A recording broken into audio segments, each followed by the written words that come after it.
banget, so kilik-kilik. Hindi ako yun ha.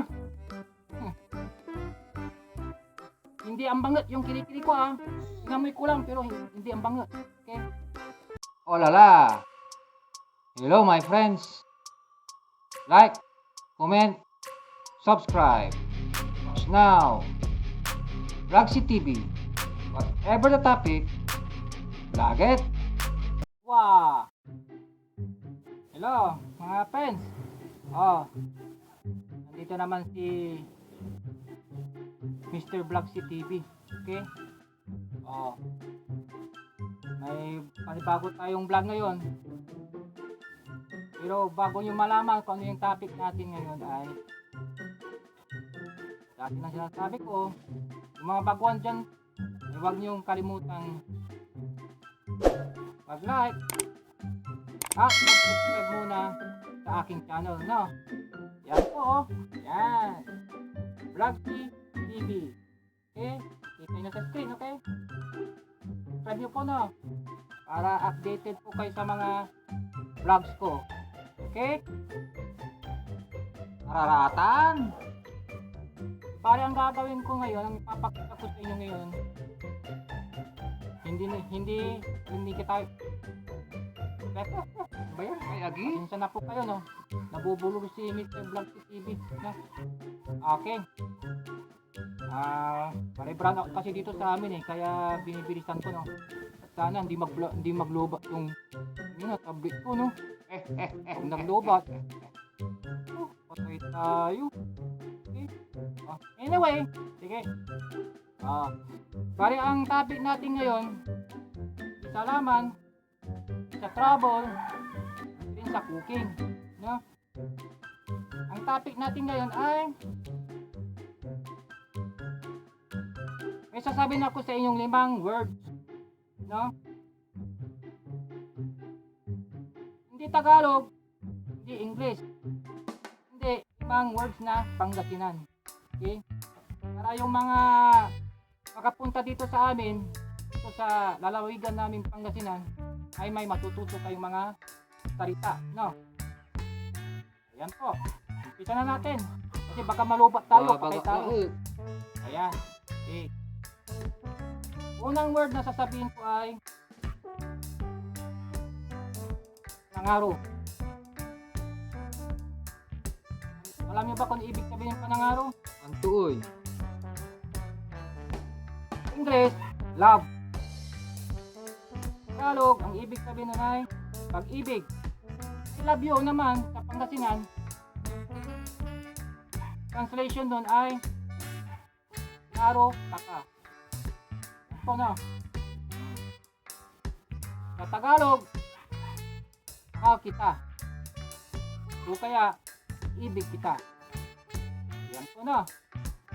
Yan, may natuto tayong tamang word, no? Next, ano kayang salita pang Pangasinan na common yung na-encounter dito sa amin? Alam ko na. Ako baka may ano dyan, magalit. Wala sana, no? Ako kaya? Oo. Bangot. Ang ibig sabihin nun, Ang tuoy. paho. Sa English, Oh, smelling. Sigurado ka. ulitin natin sa sentence, no? Ito. Ang bangot, so kilik-kilik.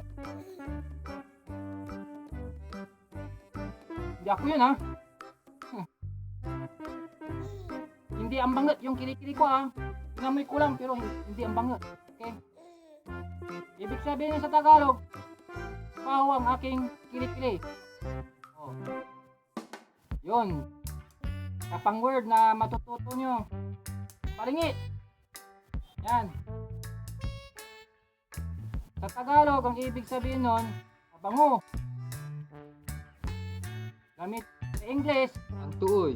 Fragrant. o yan. Gamitin natin sa sentence.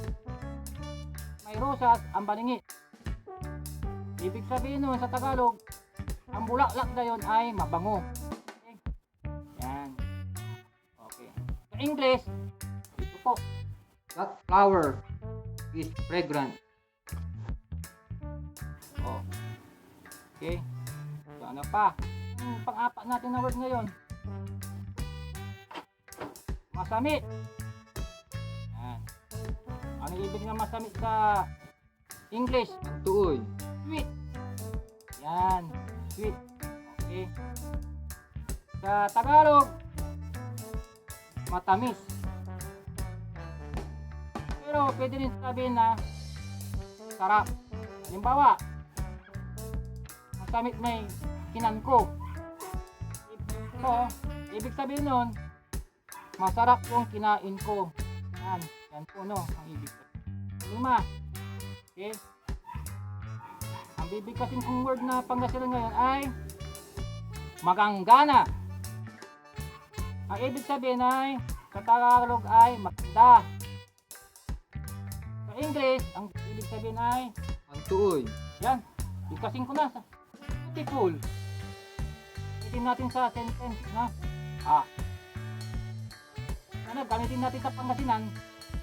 Maganggana si Marites. Yan. Ang ibig sabihin nun sa Tagalog, ganda si Marites. Nyo. Sa English, Marites is beautiful. Pagpasensya nyo na English ko no, mga viewers no. Pare, hindi naman ako hindi naman ako fluent sa English eh. Rin. No? Ito lang ang kaya ni Mr. Vlog si TV. Okay? Di pare? Nakakaintindihan naman tayo no. Latan. Ayun po ang mga nabanggit ko na common na Pangasinan words. No? Mga common na salitang Pangasinan na ginagamit dito sa lalawigan namin. Ayan. So, ano ngayon? Sinabi ko sa una. Nangaro. Yan. Pangalawa, bangot. Oh. Pangatlo, balingit. Oh. Pang-apat, kamit. Yan. And lastly, panggana. Yan muna ang sabihin ko sa inyo, no?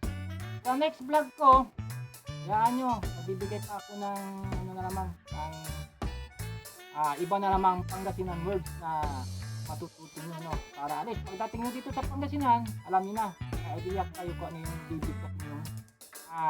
Alam nyo pala, mga viewers, no? Ang Pangasinan madali lang intindihan, no? Madali lang matuto, no? Minsan nakakamaran nila ng ano eh, ng Ilocano sa Pangasinan. Pero magkaiba yon, no? Magkaiba po ang Ilocano sa Pangasinan. Yan mga viewers, naman magkaiba. pa na yan. Okay. Okay. So, hanggang dito na lang tayo. Bali, maikli lang to, no, mga viewers. Kasi hindi ko masyadong i-charge tong tablet ko. Kaya medyo maikli lang tong ginawa kong vlog ngayon. No? At least, may napanood po kayo, no? Sige latan. Sa wala, no? Bali, next time, kita na tayo ulit. So, mag-iisip na naman ako ng panibagong content. Teka, bago pala ako magpaalam, mga viewers. Meron akong isa-shoutout ngayon. No? Okay. Shoutout pala kay Madam Gina Garcia. No, taga rito din dito sa amin, dito sa Mangaldan. Okay? Ito, no? Ito po. Ito screen. Shout out sa VR Consumer Goods Trading na matatagpuan sa loob ng Jayo Building dito sa mismong bayan ng Mangaldan, Pangasinan. Sila ay nagbebenta ng mga health and beauty products. Sir, yan, sinakap ko po yung pwesto nyo. Okay? Ano mga friends? Bali, magpapaalam na ako. Sana, subscribe nyo naman itong channel ko, no?